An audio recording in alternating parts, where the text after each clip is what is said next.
만약에요, 임금님이 나쁜 사람이면 그래도 충해야 해요? 이놈을 당장 끌어내라! 서당에서 쫓겨나고 어른들에게 입 다물라 혼나고 집에 갇히기까지 한 아이가 있었습니다. 그래도 이 아이는 만약의 애를 멈추지 않았지요. 그리고 그 엉뚱한 한마디가 고을 전체를 뒤집어 놓았습니다. 과연 9살 방이의 만약에는 어떻게 고을을 뒤집어 놓았을까요? 대보름 야담에 오신 것을 환영합니다.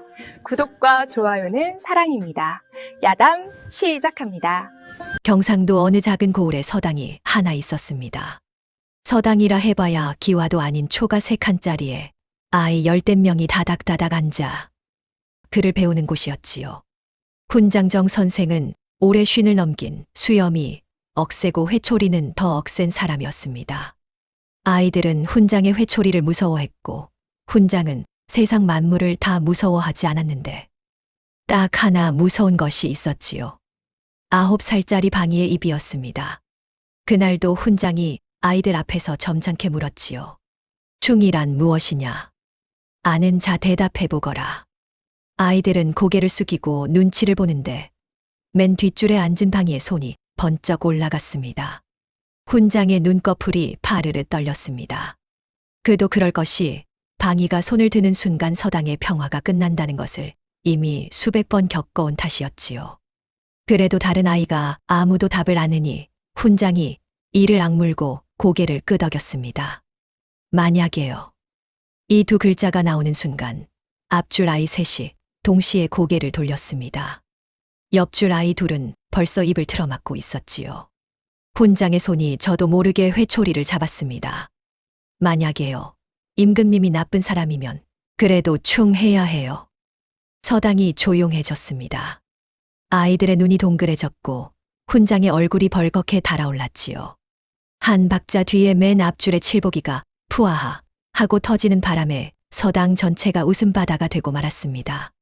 훈장이 회초리를 내리치며 이놈, 감히 임금님을 입에 올려 라고 호통을 쳤지만 방이는 종아리를 맞으면서도 고개를 갸웃거렸습니다. 아니, 근데 진짜 만약에 그러면 어떡하냐고요. 이것이 방이었습니다. 매를 맞아도 궁금한 건 풀어야 직성이 풀리는 아이였지요. 방이의 만약에는 이 고을에서 모르는 사람이 없었습니다. 아침에 우물가에서 물을 기르면 만약에요. 이 우물이 마르면 우리 어디서 물 먹어요? 라고 물었고 장날에 떡 파는 아낙네 앞에서는 만약에요. 이 떡 안에 돌이 들어있으면 이가 부러지지 않아요? 라고 물었습니다. 한 번은 좌수박치만 어른이 새갓을 쓰고 지나가는데 방이가 대뜸 만약에요. 좌수 어른갓이 바람에 날아가면 대머리인 거. 다 보여요? 라고 해서 좌수의 얼굴이 삶은 개처럼 빨개진 적도 있었지요. 고을 어른들은 방이를 보면 고개를 절레절레 흔들었고 아낙네들은 저 아이 입에서 만약에만 빼면 참 귀여운 아이인데 라며 혀를 찼습니다. 그런데 한 가지 방이의 만약에 애는 어른들이 잘 모르는 비밀이 하나 있었습니다. 방이의 질문은 허공에서 뚝 떨어지는 법이 없었다는 것이지요. 우물이 마르냐고 물은 날은 마침 우물과 흙이 갈라져 있는 걸 봤기 때문이었고 떡에 돌이 있냐고 물은 날은 아낙네가 반죽할 때 돌 하나를 후루룩 골라내는 걸 봤기 때문이었습니다. 아이는 늘 먼저 보고 그 다음에 만약에 애를 붙였습니다. 다만 어른들은 아이의 눈이 어디를 보고 있었는지까지는 관심이 없었을 뿐이지요. 방이의 어머니 춘덕은 고을 안쪽 개울가 바로 옆에 작은 초가 한 칸을 두고 살았습니다. 3년 전 남편을 병으로 잃은 뒤로 남의 집 삭바느질과 빨래를 해서 먹고 살았지요. 형편이 넉넉할 리 없었지만 춘덕은 유난히 밝은 사람이었습니다. 방이가 또 사고를 치고 오면 이 녀석, 내 입이 언젠가 이 애미 잡는다며 이마를 쥐어박으면서도 돌아서면 그래도 우리 방이는 겁이 없어 라며 씩 웃는 사람이었으니까요. 방이가 서당에 다닐 수 있었던 것은 순전히 돌아가신 아버지 덕이었습니다. 방이의 아버지와 훈장정 선생은 젊은 시절 같은 서당에서 그를 배운 동문이었지요. 벗이 세상을 떠난 뒤 훈장은 그 아들만큼은 그를 알게 해주겠다며 속수를 받지 않고 방이를 받아들였습니다. 다만 훈장이 미처 계산하지 못한 것이 하나 있었는데 그것은 이 아이의 입에서 하루에도 12번씩 만약에가 쏟아져 나오리라는 사실이었습니다. 벗에 대한 의리와 방위의 만약에 사이에서 훈장의 인내심은 매일 아슬아슬한 줄타기를 하고 있었지요. 그래도 훈장은 방위를 내치지는 않았습니다. 회초리를 들면서도 끝내 내치지 않은 것은 그것이 죽은 벗과의 약속이었기 때문이었을 겁니다. 그날도 서당에서 한바탕 소동을 치른 방위는 종아리 3대를 맞고 서당 마루 끝에 앉아 코를 훌쩍거리고 있었습니다. 아프다기보다는 억울한 거였지요.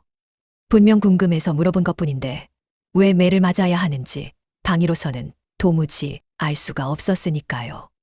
만약에를 안 하면 내가 나일까? 방위가 혼잣말로 중얼거렸습니다.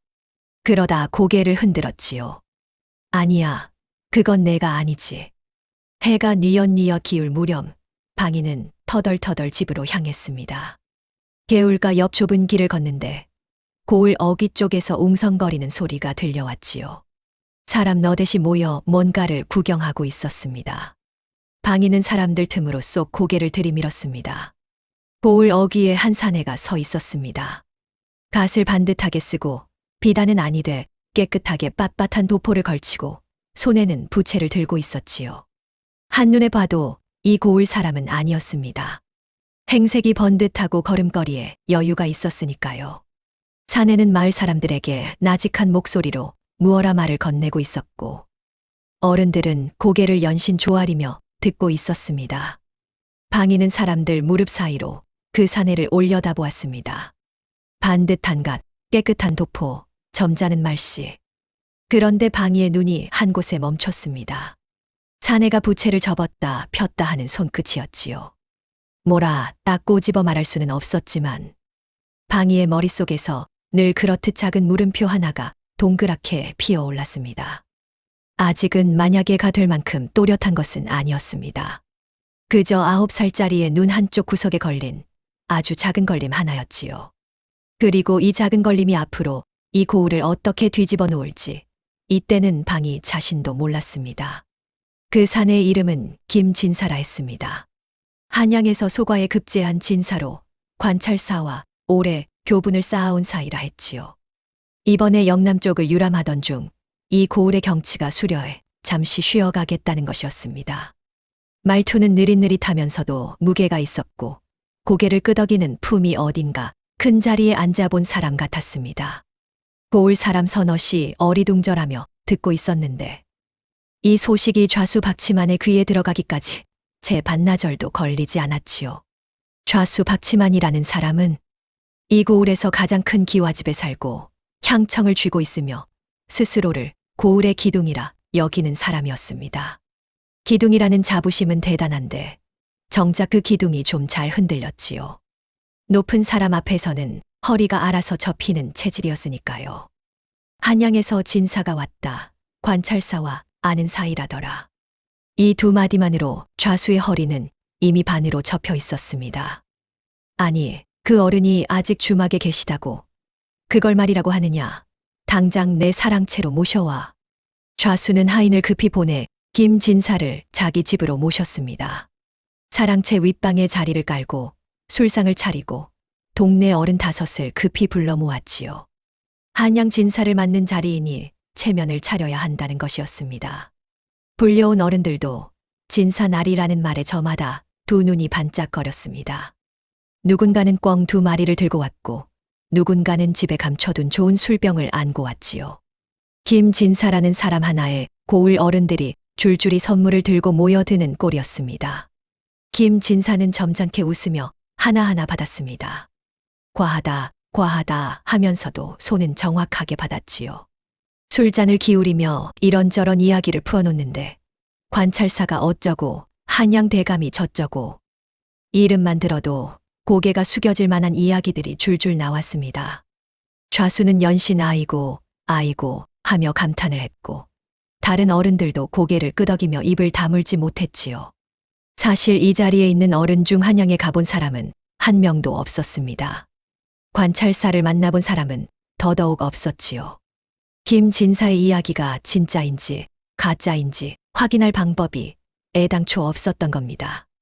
혹 누군가가 진사라는 증빙을 생각해냈더라도 분위기가 이미 그것을 허락하지 않았습니다.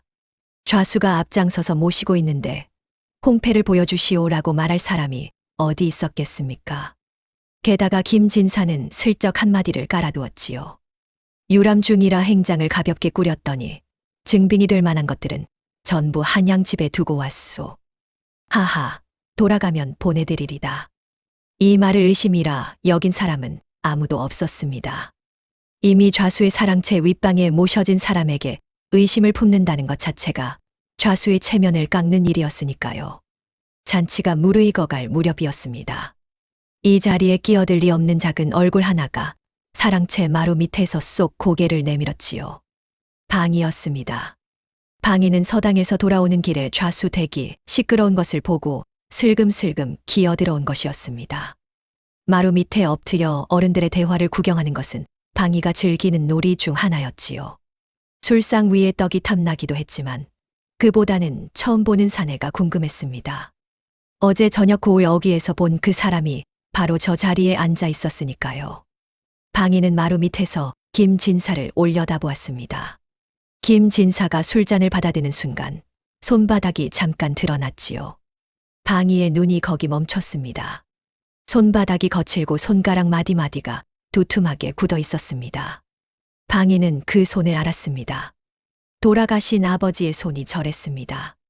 비 오는 날에도 호미를 놓지 않던 아버지의 손바닥이 저렇게 거칠고 두툼했었지요. 그런데 방이의 머릿속은 아버지 생각에서 엉뚱한 대로 튀었습니다. 어릴 때 어머니가 들려주던 도깨비 이야기가 떠오른 것이지요. 도깨비는 사람으로 변할 수 있다고 했습니다. 멋진 양반으로도 변하고 예쁜 안악으로도 변한다고 했지요. 그때 방이의 머릿속에 동그란 물음표 하나가 피어올랐습니다. 도깨비가 양반으로 변하면 손은 어떻게 될까? 도깨비 손도 같이 하얗고 고와지는 걸까? 아니면 손은 그대로일까? 방이의 입이 열렸습니다. 이 아이는 머릿속에 떠오른 것을 담아두는 재주가 없었으니까요. 만약에요, 도깨비가 양반으로 변하면요, 손도 같이 바뀌어요. 마루 밑에서 갑자기 튀어나온 목소리에 어른들이 화들짝 놀랐습니다. 좌수가 뭐냐 하며 고개를 숙이니 마루 틈새 사이로 방이의 동그란 눈이 올려다보고 있었지요. 어른들은 어이가 없었습니다. 이놈이 또 만약에냐. 좌수가 마루 밑으로 손을 뻗어 방이의 멱살을 잡아 끌어냈지요. 한양에서 진사나리가 오셨는데 도깨비가 뭐냐? 도깨비가. 방이는 멱살을 잡힌 채 발이 허우적거렸지만 본인은 억울했습니다. 진짜로 궁금해서 물어본 것뿐이었으니까요. 김진사를 의심한 것이 아니라 그냥 도깨비 이야기가 떠올라서 물어본 것이었습니다. 김진사는 허허 하고 웃었습니다. 아이가 상상력이 풍부하구만. 허허, 괜찮소. 여유 있는 웃음이었지요. 그런데 웃음을 짓는 그 찰나 김진사의 손이 무릎 위에 놓인 자기 손바닥을 슬쩍 감추듯 오므렸습니다. 그것을 본 사람은 아무도 없었지요. 방이도 보지 못했습니다. 어른들이 죄송합니다. 죄송합니다. 하며 연신 고개를 숙였고 좌수는 방이를 질질 끌고 마당 밖으로 내보냈습니다. 춘덕에게 단단히 이르겠다며 이를 갈았지요. 그런데 방이가 끌려나가는 찰나 한 가지를 더 보았습니다. 소동이 벌어지는 동안 김진사가 곁에 놓인 책을 집어들었는데 그걸 잠깐 뒤집어 들었다가 슬쩍 바로잡은 것이었지요. 방이는 서당에서 천자문의 위아래는 구분했습니다. 글을 읽는 사람이라면 책의 위아래를 헷갈릴 리가 없었지요. 끌려나간 방이는 좌수댁 담장 밖에 내팽개쳐졌습니다. 종아리가 얼얼했지만 방이의 머릿속은 이미 다른 곳에 가 있었습니다. 만약에 도깨비가 양반으로 변하면 손도 같이 바뀔까? 그리고 만약에 그 도깨비가 책을 뒤집어 들면? 아직은 그냥 상상이었습니다. 도깨비 이야기의 다음 장이 궁금한 것뿐이었지요. 하지만 방이의 머릿속에서 도깨비의 얼굴이 점점 또렷해지고 있었습니다. 김진사가 고을에 머문 지 사흘째 되는 날이었습니다. 사흘 사이에 이 고을은 꽤 많은 것이 달라져 있었지요. 우선 김진사의 입에서 큰 이야기가 하나 나왔습니다. 관찰사께서 영남 일대의 작은 고을들에 관심이 많으시니 자기가 중간에서 다리를 놓아주겠다는 것이었지요. 다리를 놓으려면 정성이 보여야 하고 정성이라 함은 곧 마음을 모으는 것이며 마음을 모으는 가장 좋은 방법은 뜻을 합쳐 기부를 하는 것이라 했습니다. 듣고 보면 뭔가 그럴듯했지만 가만히 뜯어보면 결국 물건을 내라는 소리였지요. 그러나 가만히 뜯어보는 사람이 이 고을에는 없었습니다. 좌수가 앞장섰으니까요. 진사 나리께서 우리 고을을 위해 이렇게까지 마음을 써주시는데 우리가 성의를 안 보이면 되겠소.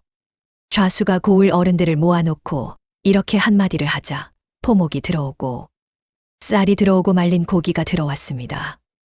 넉넉하지 않은 고을 형편에 적잖은 것들이 김진사의 방 앞에 쌓이기 시작한 것이지요. 김진사는 이렇게까지 하실 것 없소 하면서도 하나도 돌려보내지는 않았습니다. 그런데 이 무렵 한 가지 일이 더 있었습니다. 고을의 박생원이라는 사람이 김진사를 찾아온 것이지요. 집안 제사에 쓸 충문을 좀 써달라는 부탁이었습니다. 한양 진사의 글씨라면 조상님께서도 기뻐하실 거라며 좋은 종이에 먹까지 정성껏 갈아서 가져왔지요. 진사라면 글씨 한 줄쯤은 어렵지 않을 터인데 김진사의 반응이 묘했습니다. 허허, 마음은 고맙소만 유람 중에 붓을 든 지 오래되어 손이 좋지 않소.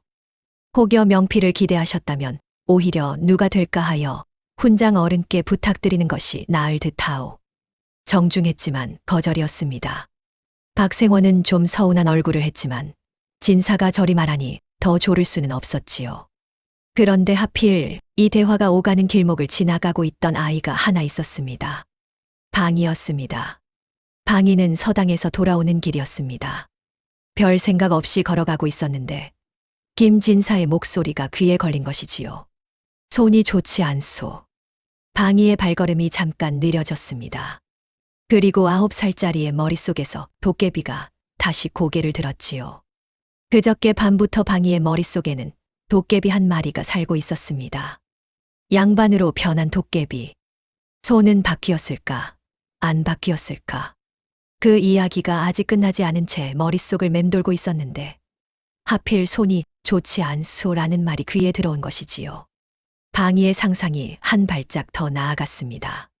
방이는 걸음을 옮기며 중얼거렸습니다. 아무한테 하는 말이 아니었습니다. 그냥 머릿속의 도깨비 이야기가 입 밖으로 새어나온 것이었지요. 만약에 도깨비한테 글 써보라고 하면 도깨비도 손이 아프다고 할까. 작은 목소리였습니다. 바람에 실려 날아갈 만한 중얼거림이었지요. 그런데 하필 그 바람이 엉뚱한 곳으로 불었습니다. 김진사가 들은 것이지요. 김진사의 고개가 돌아갔습니다. 길 위에서 터덜터덜 걸어가는 9살짜리의 뒷모습이 보였지요. 그저께 마루 밑에서 도깨비 어쩌고 하며 튀어나왔던 바로 그 아이였습니다. 김진사의 눈이 가늘어졌습니다. 박생원은 아무것도 눈치채지 못했고 방이 본인도 자기 혼잣말이 누구의 귀에 들어갔는지 알지 못했지요. 그런데 바로 이날부터 기묘한 일이 벌어지기 시작했습니다. 김진사가 방이를 피하기 시작한 것이지요. 처음에는 우연인가 싶었습니다. 방이가 서당에서 나오는 시각에 김진사는 꼭 좌수댁 안채에 들어가 있었으니까요. 그런데 가만 보면 우연이 아니었습니다. 한 번은 김진사가 마을 어귀 쪽으로 걸어가고 있었는데 맞은편 골목에서 방이가 나타나자 걸음이 딱 멈추더니 아무 일도 없었다는 듯 발길을 돌렸지요. 돌리면서 부채를 펴서 얼굴을 가리기까지 했습니다. 또 한 번은 이런 일도 있었습니다. 김진사가 좌수댁 뒤편 뒷간에 다녀오는 길이었지요. 담장을 끼고 돌아서는데 마침 반대쪽에서 방이가 코를 훌쩍거리며 걸어오고 있었습니다. 김진사의 발이 땅에 박힌 듯 멈추었지요. 둘 사이의 거리는 10걸음도 채 되지 않았습니다. 김진사는 눈이 마주치기 전에 몸을 확 돌려왔던 길로 되돌아갔습니다. 그런데 되돌아간 곳이 하필 뒷간이었지요. 방금 나온 뒷간에 다시 들어가 문을 닫고 앉아있는 한양 진사라니 밖에서 지나가던 좌수택 하인이 진사날이 배탈이 나셨습니까? 라고 걱정할 정도였습니다. 김진사는 뒷간 안에서 아니요. 잠깐 생각할 것이 있어서 라고 대답했지요. 뒷간에서 생각을 하는 양반은 그때 그 고을에서 처음이었습니다. 며칠 뒤에는 더 가관이었지요. 좌수가 고을 어른 서넛을 데리고 김진사에게 저녁상을 올리는 자리가 있었습니다. 사랑채의 상이 차려지고 어른들이 둘러앉아 이야기꽃을 피우는데 마당 쪽에서 아이들이 왁자지껄 떠드는 소리가 들려왔지요. 서당이 파한 뒤 아이들이 좌수 댁 앞에서 놀고 있었던 것이었습니다. 그 소리 속에 섞인 한마디가 김진사의 귀에 꽂혔지요. 만약에 말이야. 방이의 목소리였습니다. 마당에서 친구들과 놀면서 무슨 이야기를 하고 있었던 것뿐인데 만약에 라는 세 글자가 들리는 순간 김진사의 젓가락이 멈추었지요. 그러더니 갑자기 아이고 바람이 차구먼. 방문 좀 닫아주시오라며 사랑채 문을 닫아버렸습니다. 한여름도 아니고 봄이었지만 그렇다고 문을 닫을 만큼 추운 날도 아니었지요. 좌수가 진사 날이 괜찮으시오? 바람이 그리 차진 않은데 라고 하자 김진사가 한양 사람은 원래 바람에 약하다오라며 얼버무렸습니다. 아이들 떠드는 소리가 사라질 때까지 문은 열리지 않았지요. 또 한 번은 우물가에서 마을 어른들과 이야기를 나누고 있다가 방이가 물동이를 이고 오는 것이 보이자 갑자기 아, 이것 좀 볼 일이 있소 하며 자리를 떴습니다. 물동이를 인 9살짜리가 뭐가 무서워서 도망을 치는 것인지 옆에 있던 어른이 고개를 갸우뚱할 정도였지요. 이 광경을 처음 알아챈 것은 서당 친구 칠복이었습니다. 야, 방이야. 나 오늘 이상한 거 봤다. 뭔데? 저 한양 양반 어른 있잖아. 아까 골목에서 너 보더니 확 돌아가던데? 나를 왜? 몰라. 근데 진짜 휙 돌아갔어. 방이는 고개를 갸웃거렸습니다. 왜 그 어른이 자기를 피하는지는 알 수 없었지만 한 가지는 묘하게 느끼고 있었지요. 도깨비 이야기가 아직 끝난 것 같지 않다는 것이었습니다. 하지만 도깨비 이야기가 계속되기 전에 현실이 먼저 움직였습니다. 그날 저녁 좌수 박치만이 직접 춘덕을 찾아왔습니다. 좌수가 개울과 초가까지 직접 발걸음하는 일은 처음이었지요. 춘덕이 황급히 마당을 쓸고 자리를 내었지만 좌수의 표정은 단단히 굳어 있었습니다. 춘덕이 내 한마디만 하겠다. 예, 좌수 어른. 말씀하십시오. 저 아이를 당분간밖에 내보내지 마라. 춘덕의 얼굴이 살짝 굳었지요. 좌수는 이어서 말했습니다. 진사 나리께서 이 고을을 위해 큰일을 도모하고 계신데 내 아이가 자꾸 도깨비니 뭐니 이상한 소리를 해서 진사 나리의 체면을 깎고 있다는 것이었습니다. 이번 한 번만 더 그런 일이 있으면 이 고을에서 내 품삯을 쳐줄 집은 없을 거라는 말도 슬쩍 얹었지요. 대놓고 위협은 아니었지만 위협이 아닌 것도 아니었습니다. 좌수가 돌아간 뒤 춘덕은 방이를 마주 앉혔습니다. 방이야. 네, 어머니. 만약에를 좀 쉬면 안 되겠니? 춘덕의 목소리에는 야단이 아니라 부탁이 담겨 있었습니다. 방이는 어머니의 눈을 보았지요. 거기에는 화가 아니라 걱정이 있었습니다. 방이는 고개를 끄덕였습니다. 알겠어요. 만약에 안 할게요.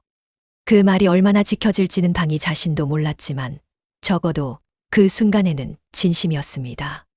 그날부터 방이는 집 밖으로 나가지 못했습니다. 서당도 며칠 쉬겠다고 훈장에게 전했지요. 춘덕이 품팔이를 나갈 때면 집 안에만 있어라. 절대 나가지 말아라고 당부하고 떠났습니다. 방이는 진짜로 입을 다물었습니다. 만약에도 하지 않았지요. 그런데 입은 다물 수 있어도 머릿속까지 담을 수는 없었습니다. 마당에 쪼그려 앉아 개미가 줄지어 가는 것을 보면서도 방이의 머릿속에서는 도깨비 한 마리가 계속 어슬렁거리고 있었으니까요. 양반으로 변했는데 손이 안 바뀐 도깨비. 글 써보라고 하면 손이 아프다고 하는 도깨비. 그 도깨비가 왜 하필 자기를 피해 다니는지 방이는 아직 그 이야기의 다음 장을 짓지 못하고 있었습니다. 하지만 다음 장은 생각보다 빨리 그리고 생각지도 못한 방향에서 찾아오려 하고 있었지요. 방이가 집에 갇힌 지 이틀째 되는 날이었습니다. 입을 다문 지도 이틀째였지요. 만약에를 안 하겠다고 어머니와 약속한 뒤로 방이는 정말로 한마디도 하지 않았습니다. 마당에 쪼그려 앉아 개미를 세기도 하고 지붕 위에 앉은 참새와 눈싸움을 하기도 하고 나뭇가지로 땅에 그림을 그리기도 했지요. 그런데 입은 다물어도 머릿속은 시끄러웠습니다. 도깨비 한 마리가 여전히 머릿속을 어슬렁거리고 있었으니까요. 양반으로 변한 도깨비. 손이 안 바뀐 도깨비. 글을 쓰라고 하면 손이 아프다고 하는 도깨비. 방이는 이 이야기의 다음 장이 무엇일지 아직 짓지 못하고 있었습니다. 그런데 그날 밤 다음 장이 저절로 찾아왔지요. 방인의 초가는 개울가 바로 옆에 있었습니다. 집 뒤쪽 울타리 너머로는 좁은 샛길이 하나 나 있었는데 이 길은 고을 밖 주막으로 빠지는 지름길이었지요. 낮에는 사람이 거의 다니지 않았지만 해가 지고 나면 가끔 술 한잔하러 가는 사내들이 이 길을 지나갔습니다. 그날 밤도 방이는 마루에 누워 잠을 청하고 있었습니다. 춘덕이 옆에서 바느질을 하고 있었고 집안은 조용했지요. 그때 울타리 너머 샛길에서 발자국 소리가 들려왔습니다. 두 사람이 걸어가는 소리였지요. 방이는 처음에 신경을 쓰지 않았습니다. 주막으로 가는 동네 어른이겠거니 했으니까요. 그런데 목소리가 귀에 걸렸습니다. 김진사의 목소리였지요. 방이는 저도 모르게 귀를 쫑긋 세웠습니다. 울타리 너머로 들리는 김진사의 목소리는 낮에 고을 어른들 앞에서 하던 그 느릿느릿한 목소리가 아니었습니다. 빠르고 낮고 낄낄거리는 소리가 섞여 있었지요. 이 고을 벌써 반은 털었다. 쌀에 포목에 말린 고기까지 거저 먹기지. 또 다른 목소리가 낄낄 웃으며 받았습니다. 형님 솜씨가 어디 가겠소. 근데 얼마나 더 있을 겁니까? 내일 좌수 그 양반이 은자까지 내놓겠다고 했으니 그거 받으면 뜬다. 더 있으면 꼬리 잡혀. 두 사람의 발자국 소리가 새길을 따라 멀어져 갔습니다. 주막 쪽으로 가는 거였지요. 방이는 마루에 누운 채 눈을 크게 뜨고 있었습니다. 심장이 빠르게 뛰고 있었지요. 머릿속에 도깨비가 갑자기 얼굴을 가지게 된 것이었습니다. 도깨비가 진짜였습니다. 아니, 도깨비가 아니라 사기꾼이었지요. 양반 옷을 입고 양반 말투를 흉내내고 고을 어른들을 전부 속이고 있는 사기꾼. 방이는 9살이었지만 반은 털었다가 무슨 뜻인지는 알았습니다. 좋은 뜻이 아니라는 것도 알았지요. 방이는 벌떡 일어나 춘덕에게 달려갔습니다. 어머니, 저 어른이, 김진사 어른이 방금 밖에서. 방이야, 왜 그러니? 무슨 소리가 들렸어? 반을 털었다고 했어요. 내일 은자 받으면 뜬다고. 어머니, 저 어른이 나쁜 사람이에요. 춘덕은 방이의 얼굴을 가만히 들여다보았습니다. 그러더니 이마를 짚으며 한숨을 쉬었지요. 방이야, 또 만약에 하는 거지. 아니에요. 진짜로 들었어요. 울타리 밖에서. 밤에 지나가는 소리가 뭔지 어떻게 아니? 꿈을 꾼 거 아니냐? 꿈이 아니에요. 됐다, 방이야. 자거라. 춘덕의 목소리는 단호했습니다. 만약에를 하지 않겠다고 약속한 지 이틀 만에 또 이런 소리를 하니 어머니 눈에는 약속을 깬 것으로 보였겠지요. 방이로서는 억울했지만 어머니의 얼굴에 피곤함이 겹겹이 쌓여 있는 것도 보였습니다.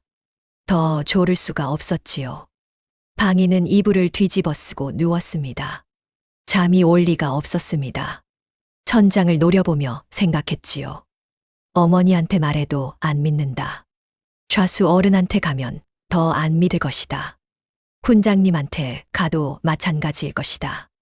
어른들은 아무도 안 믿을 것이다. 애당초 어른들이 방이 말을 들어준 적이 있었던가. 만약에를 한 번이라도 끝까지 들어준 적이 있었던가. 그러다 방이의 머릿속에서 한 가지 생각이 번쩍 떠올랐습니다. 어른이 안 되면 아이들이 하면 되잖아. 다음 날 아침 춘덕이 품팔이를 나간 뒤 방이는 울타리 너머로 고개를 내밀었습니다. 이틀 동안 방이가 서당에 나오지 않으니 걱정이 된 칠복이가 하필 그 시각에 방인의 집 앞을 지나가고 있었지요. 방이가 작은 소리로 불렀습니다. 칠복아. 방이야. 왜 안 나와? 집에 갇혀 있어. 근데 너한테 할 이야기가 있어. 또리랑 막쇠도 데려와. 왜? 무슨 이야기? 방이의 눈이 반짝거렸습니다. 도깨비 잡는 이야기. 반 시즌도 안 돼요. 칠복이, 또리, 막쇠 셋이 방인의 울타리 앞에 모였습니다. 고개만 들이밀고 둥그렇게 머리를 맞대었지요. 방이가 목소리를 낮추었습니다. 만약에 말이야, 우리 고을에 도깨비가 한 마리 살고 있는데 양반으로 변해서 어른들을 다 속이고 있는 거면 어떻게 잡을 수 있을까? 칠복이가 눈을 동그랗게 떴습니다. 도깨비, 진짜. 만약에라니까. 또리가 고개를 갸웃거렸지요. 도깨비가 양반으로 변하면 때려도 안 아파. 그건 모르겠고 중요한 건 그 도깨비가 하나 못하는 게 있어. 뭔데? 글이야. 도깨비는 글을 못 써. 막쇠가 코를 킁킁거렸습니다. 그럼 글을 쓰게 하면 되잖아. 방이가 씩 웃었지요. 그거야. 그런데 말처럼 쉬운 일이 아니었지요. 칠복이가 먼저 고개를 갸웃거렸습니다. 근데 그 도깨비가 글 써달라고 하면 맨날 안 쓴다며. 손이 아프다느니 붓을 안 든다느니. 그러니까 안 쓸 수 없게 만들어야지. 어떻게? 또리가 손을 번쩍 들었습니다. 나 좋은 생각 있다. 도깨비를 밧줄로 묶어서 억지로 붓을 쥐어주면 되잖아. 방이가 이 말을 짚었지요. 어른을 밧줄로 묶어. 우리가. 안 되나? 안 되지. 막쇠가 이번에는 다른 방향으로 나왔습니다. 그럼 도깨비가 자고 있을 때 붓을 손에 쥐어주고 자다가 글을 쓰게 하면? 자면서 글을 어떻게 써? 꿈에서. 꿈에서 쓴 건 아무도 못 보잖아. 칠복이가 바닥을 탁 쳤습니다. 야, 나도 생각났다. 도깨비한테 내기를 걸면 되지 않아. 글쓰기 내기. 지면 도깨비 방망이를 내놓으라고. 도깨비 방망이가 어딨어. 그건 그렇네. 아이들의 작전 회의는 빙빙 돌고 있었습니다. 9살짜리 넷의 머리에서 나오는 방법이라는 것이 전부 이런 식이었지요. 그런데 방이는 이 엉뚱한 이야기들을 들으면서 하나를 건져냈습니다. 칠복이가 말한 내기는 안 되지만 핵심은 맞았지요. 도깨비가 거절할 수 없는 상황을 만들면 되는 것이었습니다. 야, 잠깐. 생각해봐. 어른들이 아이가 간곡하게 부탁하면 거절 못하는 거 알지? 맞아. 내가 떡 사달라고 울면 우리 아버지 꼭 사줘. 그래, 그거야. 어른들이 잔뜩 모여 있는 데서 아이가 울면서 부탁하면 양반은 거절을 못해. 칠복이의 눈이 커졌지요. 그럼 내가 울어? 너 울 수 있어? 칠복이가 눈을 질끈 감더니 입을 삐죽거리고 코를 찡긋거렸습니다.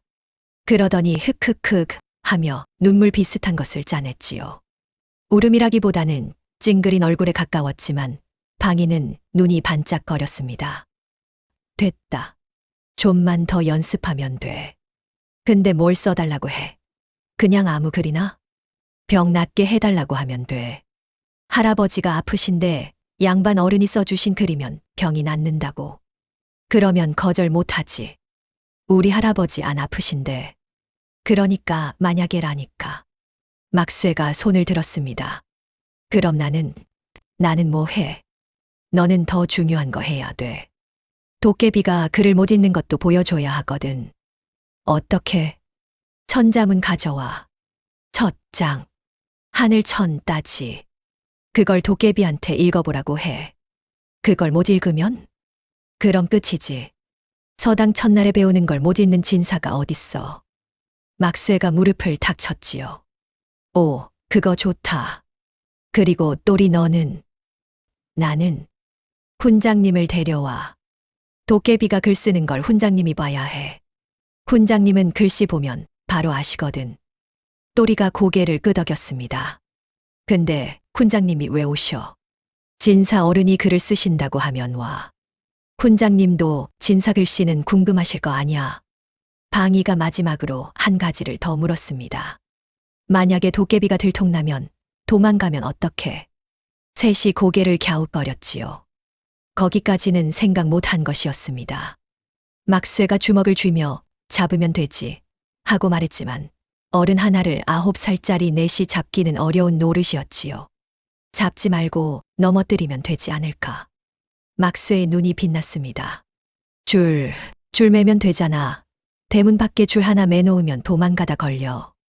방이가 고개를 끄덕였지요. 그거 내가 맡아. 나 줄 잘 맴. 우리 집 소 매는 줄 가져올까. 소 줄은 너무 굵어. 빨랫줄 같은 거면 돼. 무릎 높이로. 아이들의 눈이 동시에 빛났습니다. 9살짜리 넷이 울타리를 사이에 두고 머리를 맞대고 속닥거리는 모습은 세상에서 제일 작고 제일 엉뚱한 작전 회의였지요. 작전은 기막히게 단순했지요. 단순해야 했습니다. 9살짜리 넷이 할 수 있는 일은 복잡할 수가 없었으니까요. 방이가 내일의 일을 다시 정리했습니다. 내일 좌수댁에서 큰 잔치가 열린다는 것, 김진사에게 좌수가 은자를 바친다는 것, 그 자리에 고을 어른들이 다 모인다는 것. 방이가 물었습니다. 만약에 그 자리에서 도깨비한테 글을 쓰게 만들면 도깨비는 어떻게 될까? 칠복이가 손뼉을 쳤지요. 들통나지. 이렇게 방이는 셋에게 각자 역할을 하나씩 맡겼습니다. 작전 회의가 끝나고 셋이 돌아간 뒤 방이는 마당에 혼자 앉아 하늘을 올려다보았습니다.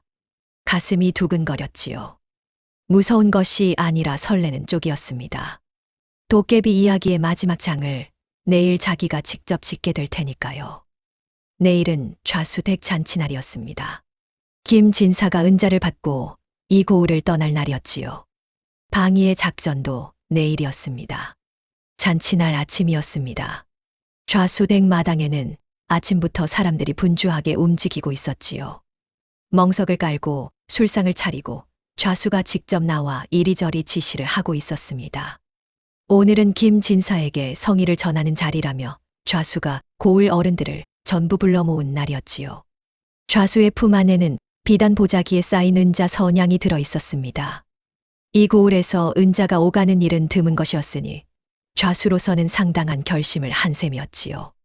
김진사는 사랑채에서 느긋하게 아침을 들고 있었습니다. 오늘만 넘기면 이 고을을 뜰 참이었으니까요. 며칠간 모은 쌀과 포목에 오늘 은자까지 받으면 한동안은 편히 지낼 수 있을 터였습니다. 입가에 엷은 웃음이 걸려 있었지요. 같은 시각 개울가 초가에서는 춘덕이 품팔이를 나가면서 방이에게 당부를 하고 있었습니다. 오늘은 꼼짝 말고 있어라. 좌수 어른 댁에서 잔치한다는데 내가 거기 얼씬거리면 안 된다. 알겠지? 네, 어머니. 방이는 고분고분 고개를 끄덕였습니다. 춘덕이 대문을 나서며 한 번 더 돌아보았지요. 방이는 마루에 얌전히 앉아 있었습니다. 춘덕은 그제야 안심하고 길을 나섰습니다. 춘덕의 등이 골목 너머로 사라지기를 기다린 것은 딱 100걸음이었습니다. 방이는 벌떡 일어나 신을 꿰었지요. 가슴이 콩닥콩닥 뛰었습니다. 어머니와의 약속을 어기는 것이 마음에 걸렸지만 오늘 하지 않으면 내일은 없었습니다. 김진사가 오늘 은자를 받고 떠난다면 고을 사람들이 속았다는 것을 영영 모를 테니까요. 방이는 집을 나서지 않았습니다. 대신 울타리 틈으로 밖을 내다보며 기다렸지요. 잠시 뒤 칠복이가 나타났습니다.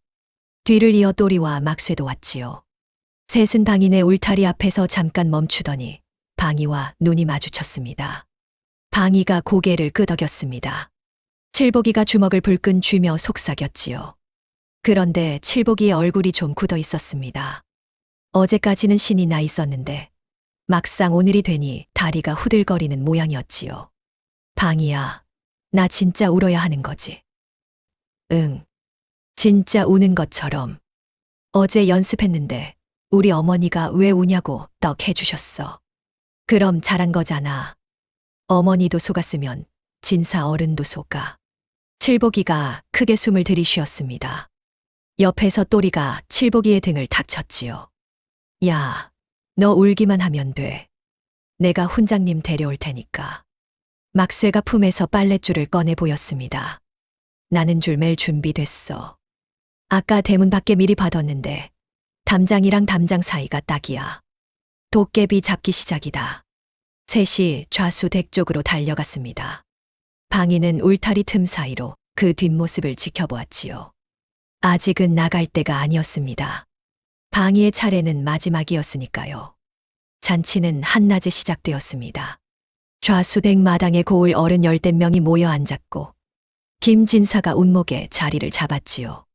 좌수가 김진사에게 감사하는 말을 길게 하고 있었고 김진사는 부채를 천천히 붙이며 여유 있게 듣고 있었습니다. 좌수가 품에서 비단 보자기를 꺼내려는 순간이었지요.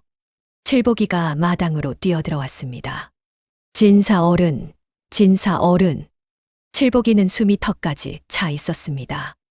아이가 잔치 자리에 뛰어든 것에 어른들이 눈살을 찌푸렸지만 칠복이는 개의치 않았지요. 김진사 앞에 풀썩 무릎을 꿇더니 두 손을 모아 내밀었습니다. 손에는 종이와 붓이 들려 있었지요. 칠복이는 숨이 턱까지 차 있었습니다. 진사 어른, 저희 할아버지가 많이 아프신데요. 양반 어른이 써주신 글이 있으면 병이 낫는다고 아버지가 그러셨어요. 한 글자만 써주세요. 칠복이의 눈에 눈물이 글썽거렸습니다. 물론 칠복이의 할아버지는 멀쩡하게 살아 계셨지요. 어제 방이가 울면서 부탁해 진짜 우는 것처럼 하고 시킨 것이었습니다. 칠복이는 생각보다 연기의 소질이 있었지요. 마당이 조용해졌습니다. 어른들이 칠복이를 내려다보았고 눈길이 자연스럽게 김진사에게 쏠렸지요. 아이가 울먹이며 병든 할아버지를 위해 글씨를 부탁하는데 양반이 거절하면 체면이 서지 않는 자리였습니다. 더구나 어른 10명이 지켜보고 있었으니까요. 김진사의 부채질이 멈추었습니다. 입가에 웃음이 살짝 굳었지요. 허허, 그것 참. 김진사가 말끝을 흐렸습니다.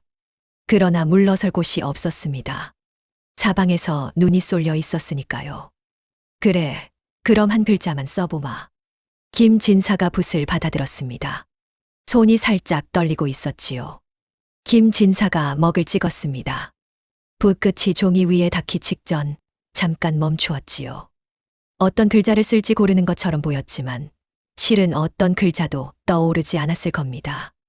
마당 한쪽에서 지켜보고 있던 칠복이의 손에 땀이 배었습니다. 제발 써라, 제발 써라. 써야 다음 단계로 넘어갈 수 있었으니까요. 김진사가 붓을 움직이기 시작했습니다. 종이 위로 획이 하나 그어졌지요. 그런데 그 획이 묘했습니다. 너무 세게 눌러서 먹이 번졌고 획의 방향이 글자의 방향이 아니라 그냥 줄을 긋는 것 같았지요. 두 번째 획, 세 번째 획. 김진사의 이마에 땀이 맺히기 시작했습니다. 붓을 쥔 손이 점점 느려지더니 어느 순간부터는 글자를 쓰는 것인지 그림을 그리는 것인지 알 수 없는 지경이었지요. 바로 그 순간 작전의 두 번째 톱니바퀴가 돌아갔습니다. 훈장님, 훈장님, 진사 어른이 글을 쓰신대요. 빨리 오세요. 또리가 서당 쪽에서 훈장을 끌고 오고 있었습니다. 한양 진사 어른이 글을 쓰시는 걸 꼭 보셔야 한다며 훈장의 팔을 잡아끈 것이지요. 훈장정 선생은 어이가 없었지만 진사의 글씨라면 한 번 볼만하다는 생각에 발걸음을 옮긴 것이었습니다. 훈장이 마당에 도착했을 때 김진사는 이미 붓을 들고 종이 위에 글자를 긋고 있었습니다. 글씨가 나왔습니다. 훈장의 눈썹이 꿈틀거렸지요. 삐뚤빼뚤한 획이 종이 위에서 비틀거리고 있었습니다. 서당에서 천자문을 배운 지 석 달 된 아이의 글씨와 비슷했지요. 아니, 그보다 못했을지도 모릅니다. 훈장은 입을 다물고 가만히 보고 있었습니다. 김진사가 붓을 내려놓으며 허허, 유람 중이라 손이 많이 굳었구만 하고 웃었지요. 마당에 앉은 어른들의 눈이 종이 위를 훑었습니다. 좌수의 얼굴이 살짝 굳었지요. 옆에 앉은 박생원도 고개를 갸웃거렸고 뒤쪽에 어른 둘이 눈을 마주치며 입을 다물었습니다. 글씨가 이상하다는 것은 보이는데 이 자리에서 그 말을 꺼낼 사람은 없었습니다. 이미 선물을 바쳤고 좌수가 앞장서서 모신 손님이며 은자까지 올리려는 판이었으니까요. 누가 먼저 저 글씨가 좀 이상하지 않소 하면 그것은 좌수의 체면을 깎는 일이었습니다. 어른들은 서로의 눈치를 보며 입을 닫고 있었지요. 그러나 훈장은 달랐습니다. 평생 글을 가르치고 글씨를 잡아온 사람이었으니까요. 훈장의 눈썹이 꿈틀거렸고 입술이 한 번 달싹거렸습니다. 그런데 이것으로 끝이 아니었지요. 세 번째 톱니바퀴가 돌아간 것이었습니다. 막쇠가 어디선가 종이 한 장을 들고 나타났습니다. 서당에서 쓰는 천자문 첫 장이었지요. 하늘천, 땅지, 거물현, 누를황. 서당 아이라면 누구나 외우고 있는 글자들이 적힌 종이었습니다. 진사어른, 이것도 읽어주세요. 저는 아직 글을 잘 모르거든요. 막쇠가 천진하게 종이를 내밀었습니다. 김진사는 종이를 받아들었지요. 잠깐 들여다보더니 입을 열었습니다. 이것은. 근데 작을 소, 배울학, 그럴 무늬로구나. 틀렸습니다. 훈장의 눈이 커졌지요. 천자문 첫 줄을 모르는 선비가 세상에 어디 있겠습니까? 서당에서 글을 처음 배우는 아이도 첫날에 외우는 것이 하늘천 땅지인데 진사라는 사람이 그것을 엉뚱하게 읽어버린 것이었습니다. 훈장의 입이 반쯤 벌어졌지요. 훈장이 한 발짝 앞으로 나갔습니다. 김진사가 쓴 종이와 막쇠가 들고 있는 천자문 종이를 번갈아 보았지요. 쓴 글씨는 글씨가 아니었고 읽은 것은 읽은 것이 아니었습니다. 훈장의 수염이 파르르 떨렸습니다. 30년을 서당에서 아이들에게 글을 가르친 사람이었지요. 천자문 첫 줄을 못 읽는 진사라니 이건 틀린 정도가 아니라 아예 글을 모르는 사람의 입에서 나올 소리였습니다. 훈장은 입을 열려다 다물었습니다. 아직은 확신이 아니라 의문이었으니까요. 하지만 눈은 이미 김진사의 손을 보고 있었습니다. 그 두툼한 굳은 살. 며칠 전 마루 밑에서 방이가 물었던 질문이 훈장의 귀에도 들렸었지요. 만약에요, 도깨비가 양반으로 변하면요, 손도 같이 바뀌어요. 그때는 아이의 장난이라 넘겼는데 지금 이 자리에서 보니 그 질문이 다시 떠오르는 것이었습니다. 잔치마당의 공기가 묘하게 변하기 시작했습니다. 훈장이 고개를 갸우뚱거리고 옆에 있던 어른 한둘이 그 표정을 보고 뭔가 이상하다는 눈치를 보냈지요. 좌수만 아직 모르고 있었습니다. 김진사의 얼굴에서 처음으로 여유가 사라지기 시작했습니다. 바로 그때였습니다. 마당 한쪽 담장 뒤에서 작은 그림자 하나가 나타났지요. 바지에 흙이 묻어 있고 머리카락에 풀잎이 붙어 있고 눈만 초롱초롱 빛나는 9살짜리였습니다. 방이었습니다. 잔치 마당 위에 걸린 묘한 침묵 속으로 방이가 한 걸음 걸어 들어왔습니다. 좌수가 저놈이 왜 여기에 하며 벌떡 일어섰지만 방이는 멈추지 않았지요. 김진사를 똑바로 올려다보며 입을 열었습니다. 만약에요. 잔치 마당이 조용해졌습니다. 만약에요. 방이의 목소리는 작았습니다. 그런데 잔치 마당이 워낙 조용해진 뒤라 그 작은 목소리가 구석구석 또렷하게 퍼졌지요. 좌수가 벌떡 일어섰습니다. 이놈이 어디서 집에 있으라 했거늘 좌수가 달려가 방이를 잡으려 했지만 훈장이 손을 들어 막았지요. 훈장의 눈은 방금 김진사가 쓴 글씨와 김진사가 엉뚱하게 읽어버린 천자문 종이를 번갈아 보고 있었습니다. 그리고 이 아이가 무슨 말을 하려는지 듣고 싶었지요. 잠깐 들어보시오. 훈장이 조용히 말했습니다. 좌수가 머뭇거렸지요. 마당의 어른들도 고개를 돌려 방이를 보았습니다. 방이는 9살짜리 치고는 꽤 단단한 눈으로 잔치 마당 한복판에 서 있었습니다. 그리고 이야기를 시작했지요. 이야기를요. 만약에요. 도깨비가 한 말이 있었는데요. 어른들 사이에서 한숨 섞인 웃음이 새어나왔습니다. 또 도깨비냐 하는 얼굴이었지요. 김진사도 부채를 펴며 피식 웃었습니다. 그러나 방이는 개의치 않았지요. 그 도깨비가요. 어느 날 양반 옷을 입고 작은 고을에 왔어요. 갓도 쓰고 도포도 입고 말도 점잖게 했어요. 방이의 목소리는 서당에서 이야기를 하듯 또박또박했습니다. 아이가 이야기를 하고 있으니 어른들은 일단 듣는 수밖에 없었지요. 아이의 이야기를 중간에 끊는 것은 어른의 체면이 아니었으니까요. 근데요, 도깨비는 변신을 잘하는데 손은 못 바꿨어요. 손이 거칠고 굳은 살이 박혀 있었거든요. 밭에서 일하던 손 그대로였어요. 마당의 공기가 살짝 달라졌습니다. 방이가 바라보고 있는 곳이 김진사의 손이었기 때문이지요. 어른 한둘이 김진사의 손바닥 쪽으로 눈을 흘겼습니다. 이 자리에 김진사가 도착한 첫날 방이가 마루 밑에서 도깨비가 양반으로 변하면 손도 같이 바뀌어요? 라고 물었던 것을 기억하는 사람이 있었지요. 그리고요, 도깨비는 글을 모르거든요. 그래서 누가 글 써달라고 하면 맨날 손이 아프다고 했어요. 박생원의 얼굴이 굳었습니다. 자기가 충문을 부탁했을 때 김진사가 뭐라고 했는지 떠올랐기 때문이지요. 손이 좋지 않소. 마당 여기저기서 고개가 돌아갔습니다. 근데요, 글을 못 쓰는 것만 아니에요. 도깨비는 책도 거꾸로 들었어요. 이번에는 훈장의 눈이 번쩍 떴지요. 방이의 이야기를 듣고 있던 어른들의 시선이 하나둘씩 김진사에게로 모이기 시작했습니다. 그래도 고을 어른들은 몰랐어요. 도깨비가 말을 너무 잘했거든요. 관찰사를 안다, 대감을 안다, 그렇게 말하면 다들 믿었어요. 좌수의 얼굴이 벌겋게 그리고 천천히 하얗게 변하고 있었습니다. 좌수만이 아니었습니다. 마당 여기저기서 작은 변화가 번지고 있었지요. 포목 두피를 받친 박생원은 자기도 모르게 주먹을 쥐고 있었습니다.